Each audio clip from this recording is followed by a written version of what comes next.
La dernière fois, en parlant de la proportionnalité, on a introduit l'algèbre, c'est-à-dire écrire des mathématiques sans nombre mais avec des lettres. Donc une expression littérale, c'est ça, c'est une expression qui contient des chiffres mais aussi des lettres, parfois que des lettres. Donc le but de cette vidéo aujourd'hui, c'est de manipuler ces expressions avant de les calculer. D'abord, je vais insister sur qu'est-ce que c'est qu'une expression littérale. C'est un calcul dans lequel un ou plusieurs nombres sont remplacés par des lettres. Par exemple, 3x plus 7 et a sur b, ce sont toutes les deux des expressions littérales. Il y a des lettres dans les expressions. Une chose bien réalisée avec les expressions littérales, avec les lettres, c'est que ces lettres représentent des nombres. On peut imaginer que chacune de ces lettres, ou même des symboles, ça peut être des lettres romaines, des lettres grecques, ou même des emojis, ils représentent tous un nombre. On peut se représenter ça comme une boîte dans laquelle il y aurait un nombre, on ne sait pas lequel, mais peu importe. Donc A, X, bêta, P, F, 2X, ce petit truc bizarre où c'est en fait un groupe de lettres, tout ça, et le petit emoji ici, tout ça, ça représente une boîte dans laquelle il y a une valeur. Et pour rappel, ce sera utile plus tard, une boîte en mathématiques est représentée par des parenthèses.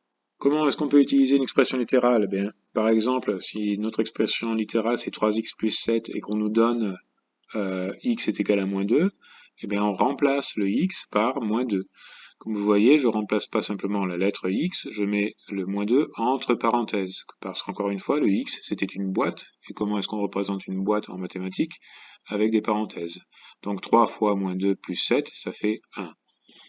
Le deuxième exemple avec a sur b, là on aura besoin de deux valeurs, une valeur pour a, moins 6, et une valeur pour b, 3. Je remplace a et b par moins 6 et 3 respectivement. Notez que j'ai pas mis les parenthèses, mais elles sont sous-entendues. C'est une fraction, il y a des parenthèses qui sont sous-entendues. En tout cas, en mettant ça dans une calculatrice, ça me donnera moins 2. Parfois, il va être nécessaire de manipuler une expression afin de pouvoir l'écrire dans une forme qui sera un petit peu plus claire ou un petit peu plus utile. Par exemple, ici, on a 2 fois 2 multiplié par 3x plus 7, entre parenthèses. Là, il faut bien se rendre compte que 3x plus 7 est entre parenthèses, c'est-à-dire qu'on a deux boîtes dans lesquelles il y a 3x plus 7. Donc, quand on veut faire la somme de tout ça, on obtiendra 6x plus 14. On notera donc que mathématiquement, on distribue le 2 sur le 3x et sur le 7. Donc c'est 2 fois 3x plus 2 fois 7. Ça fait 6x plus 14. Alors, partant de ce constat, de ce modèle, on peut aussi distribuer des lettres sur une expression entre parenthèses. Donc ici, on multipliera x par 3x, ça fera 3x au carré. Et ici, on multiplie x par moins 2, ça fera moins 2x. Attention, c'est une erreur commune d'oublier de prendre le signe négatif devant le 2. Donc le résultat de cette distribution, ce sera 3x au carré moins 2x.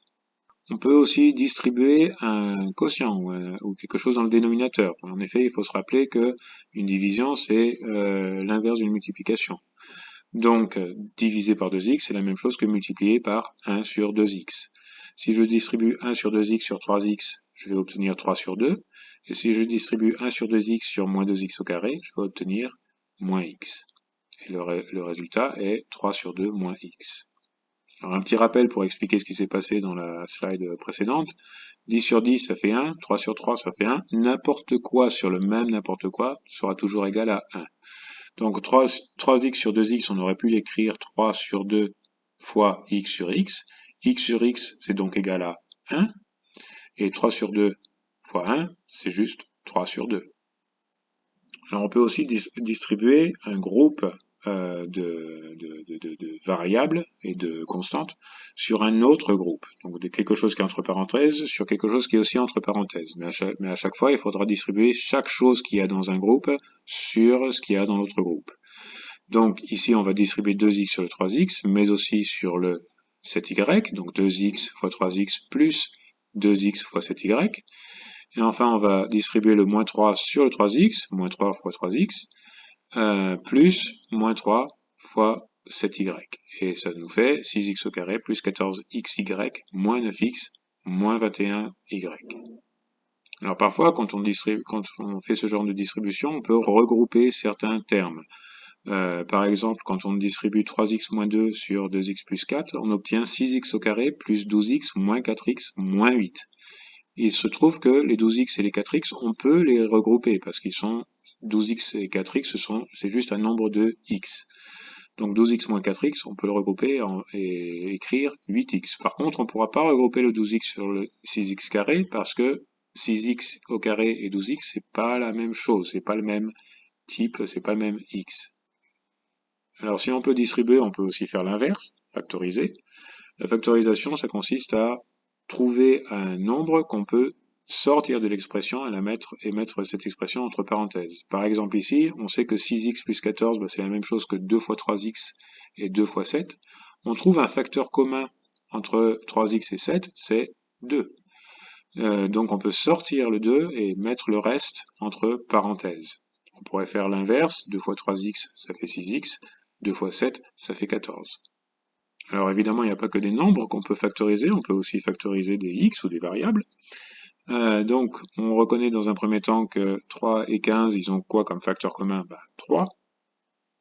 Donc on peut sortir le 3 et mettre le reste entre parenthèses. Mais on peut aussi sortir un x, parce que x au carré, c'est x fois x, et 5x, c'est 5x. Donc on peut factoriser un x hors de parenthèses, et on se retrouve avec une expression qui dit 3x multiplié par x moins 5 entre parenthèses. Alors parfois, factoriser n'est pas aussi simple que ça. Heureusement, il existe des identités remarquables qui nous permettent de factoriser une expression, mais comme on le verra plus tard, c'est un petit peu plus compliqué que ça et c'est pas si utile que ça. On verra ça dans la vidéo suivante. Donc pour résumer, les expressions littérales, c'est des chiffres et des lettres. Il faut bien se rappeler que une lettre dans une expression littérale représente une boîte dans laquelle il y a un ou plusieurs nombres ou une ou plusieurs expressions. Donc si vous avez x, x représente une boîte, 2x représentera 2 fois cette boîte, et x sur 2 représentera la moitié d'une boîte. Ensuite, on devra se souvenir de ces petites propriétés de la distributivité. A fois B sur C, A fois B plus C, c'est la même chose que AB plus AC. Très important. Et réciproquement, A plus B plus AC, c'est la même chose que A fois B plus C, entre parenthèses. Et enfin, quand on doit distribuer deux groupes l'un sur l'autre, A plus B, le tout multiplié par C plus D, ce sera égal à AC plus AD plus BC plus BD. Pour bien tout comprendre, je vous conseille de regarder les vidéos de cette playlist dans l'ordre, de télécharger les feuilles de cours, un lien est dans la description, de souscrire à cette chaîne pour être avisé des nouveaux posts, et pour la feuille de calcul, nous verrons cela dans la vidéo suivante.